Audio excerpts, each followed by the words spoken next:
সালামু আলাইকুম প্রিয় দর্শক। আমি পাহাড়ে এসেছি পাহাড়ের মনোরম পরিবেশ দেখার জন্য। তাও আপনাদেরকে দেখাচ্ছি, আপনারা দেখুন এই যে পাহাড়ের, কিন্তু আমি পাহাড়ের চূড়ায় ঢুকে গেলাম। দুই পাহাড়ের বিছখানে আমি ঢুকে গেলাম। দেখেন এখানে সম্পূর্ণ পাহাড় আর পাহাড়। আমি পাহাড়ে দাঁড়াইও কিন্তু পাহাড়ের মনোরম দৃশ্য আপনাদেরকে দেখাচ্ছি। এই যে দেখুন এখানে যে রোডটা তৈরি হয়েছে, এই রোডটা কিন্তু পাহাড়ি রোড। দুই পাহাড়ের বিছখানে একটা রোড তৈরি হয়ে গেছে। দেখেন এই সাইডেও পাহাড়, এই সাইডেও পাহাড়। এই পাহাড়টা অনেক বড় পাহাড়। এই যে দেখতেছেন এখানে, এটা অনেক বড় পাহাড়। এইখানে যে রোডটা তৈরি হয়েছে, এই রোড দিয়ে কিন্তু লিঙ্ক রোড যাওয়া যায়। শেষরা, বাইজিৎ কিংবা আপনার বাইপাস, এখানে যাওয়া যায়। ঢাকা চট্টগ্রামের রোডে যাওয়া যায়। এই যে দেখতেছেন আমি একটু হাইটা দেখাচ্ছি, হয়তো আমার ভিডিওটা হয়তো একটু কাঁপতে পারে, তবু আপনারা দেখবেন আমি দেখাচ্ছি। এই যে দেখুন, কিন্তু রৌদ্র কিছু জায়গায় আছে, কিছু জায়গায় রৌদ্র নাই, তবু আমি আপনাদেরকে দেখাচ্ছি। পাশে দিয়ে যেটা দেখা যাচ্ছে, এটা হলো একটা লিঙ্ক রোড। এখানে কিন্তু গাড়ি যাইতেছে। এই যে দেখতেছেন সড়ক দিয়ে গাড়ি যাইতেছে, আসা যাওয়া করতেছে গাড়ি।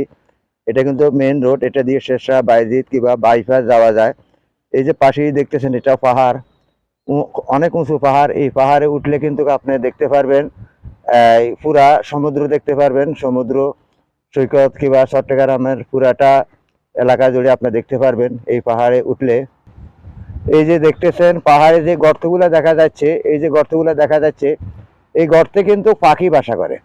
এখানে কিন্তু পাখিরা বাচ্চা দেয় গর্তের মাধ্যমে। দেখতেছেন এই যে এখানে কিন্তু গর্তের মাধ্যমে পাখিরা বাচ্চা দেয়। অনেক রকমের পাখি, কিন্তু এখানে উঠাটা খুবই কঠিন।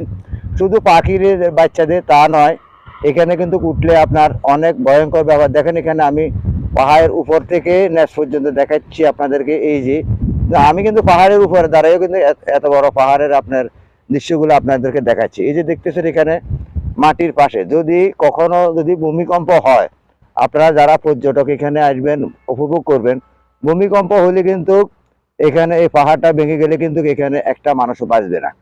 দেখেন এখানে প্রায় এই পাহাড়টা, এই পাহাড়ের উপর থেকেও কিন্তু পাহাড় দেখা যাচ্ছে আপনার প্রায় 100 ফুট উপরে।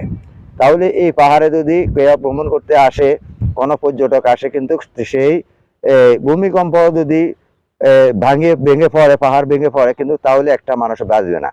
এই যে দুই পাহাড়ের পাশে দিয়ে সড়কটা তৈরি হয়ে গেছে, কিন্তু এটা কিন্তু খুবই ঝুঁকিপূর্ণ। এটা এই পাহাড়টা কিন্তু খুবই ঝুঁকিপূর্ণ। আপনারা দেখতেছেন স্ক্রিনে এই যে পাশে দিয়ে, এটা কিন্তু এত ঝুঁকিপূর্ণ নয়।